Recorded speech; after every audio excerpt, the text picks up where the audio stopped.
This video is about 2nd Samuel 24 and First Chronicles 21.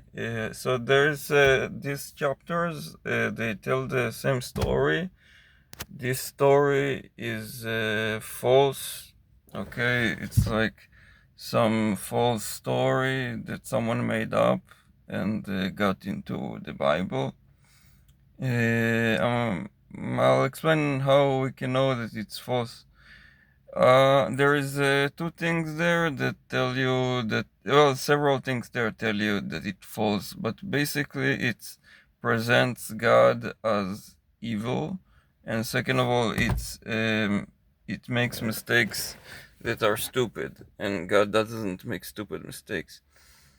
I'll start with the stupid mistakes because that's the less obvious part. It gives in the punishment options, it gives punishment options to David, like, because as if David sinned greatly, although it didn't. It doesn't seem like he sinned greatly, but even even if it did, it makes no sense to punish everybody in 3 years of famine for everybody, because David made some mistake that he was sorry for before even God said anything. He already said he was deeply sorry for. Then it makes no sense, and and it was not the fault of anyone else except himself.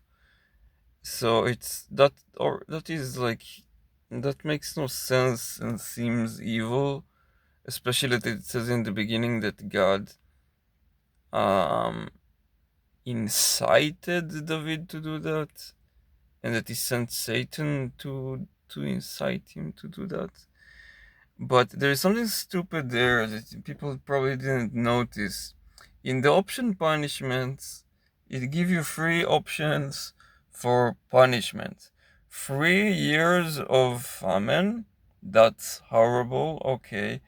3 months of being chased by his enemies, that's also, I would get why he would not want that. And then 3 days of plague. Minor detail, no one would die in 3 days of plague. Plague epidemics lasted years and killed people over years. In 3 days, no one would die. Like the first person that was infected in 3 days, like if it's since he was infected and he still wouldn't have even symptoms, but even if you count it since he started showing some symptoms, then he still wouldn't die. And even if, let's say, you count it still since the first person died, then it's like he would only manage by this time to infect a few people, and they would still be either without symptoms or only a bit sick.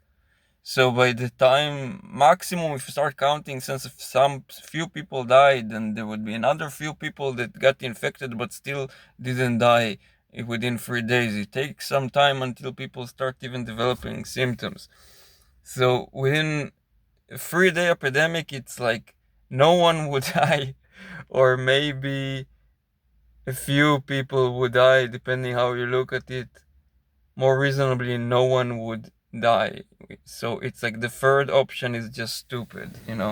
And God doesn't say stupid stuff. So he wouldn't say, like, you have option like 3 years of famine, 3 months of being uh, chased by your enemies, or something stupid that actually means nothing bad would happen to no one, or almost nothing. You know, like if he said 3 years of plague, then that would be like, yeah, like kind of equivalent to, or year of plague, maybe like 3 years of famine. 3 days is like one guy would be a bit sick. Anyway, so that's already tells you that's not by God, because God doesn't write stupid stuff. Second of all, God wouldn't incite David to do something evil just to have an excuse to bring 3 years of famine on everybody. So that doesn't make sense. Also, this chapter, at least in the case of Samuel, it starts after David says his last words. Like there's First Samuel, then there is Second Samuel. Okay, so it's like all the books of Samuel is over. David, previous chapter 23, already said his words of goodbye, and the story is over. And then comes chapter 24 and tell you this wild story, you know. So it makes it even more look like some false addition by someone. Okay, so this is just makes no sense. Also, in this version of the same book of in Chronicles, instead of God inciting David, it says Satan incited David. So it makes it sound like God is Satan. But even if like you interpret it as God sent Satan, then what, God sent Satan to incite David to do a census so he could have an excuse to bring 3 years of plague because David counted how many fighting men he has, which kind of makes sense to do. Like that just doesn't make any sense. Yeah, and then it should be mentioned also that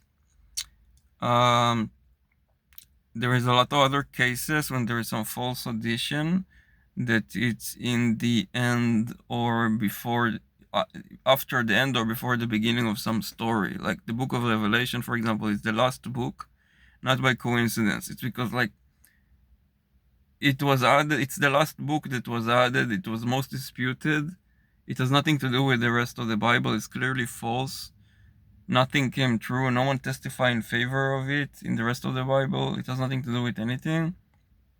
Then it's in the end, you know.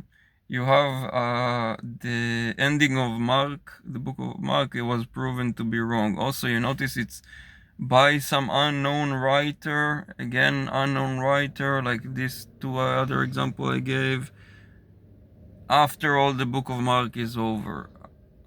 There is also in the Gospel of John, before the Gospel begins, some unknown writer does this not making sense prologue with that Jesus was somehow was or and wasn't God somehow. Also, unknown writer says something doesn't relate to the story, and then the story begins. Kind of, you have in the Apocrypha, you have 2 extra chapters of Daniel. Also, you have the actual book of Daniel. Then there is someone wrote another 2 chapters that a lot of history was a part were like as if a false ending to the book of Daniel. Still, you have it in Catholic Bibles. And there is some other stuff like this. There is some tendency. So this here also, it comes in the end of the books of Samuel. So suddenly some story after everything was supposed to be over, some crazy story. And there is Elihu, the character Elihu in the book of Job. After all his friends already said everything they had to say, then comes a character out of nowhere that no one knows, and before and after no one addresses or in doesn't no one seems to notice he said anything, says stuff that seems wrong for 5 chapters and then disappears. Unfortunately, there is some stuff like this in the Bible. We need to be careful of that. We were told that there would be false prophets and false teachers, and we need to test them by their fruits. So this is bad fruits, and the other examples are also bad fruits. So we should just ignore this kind of stuff.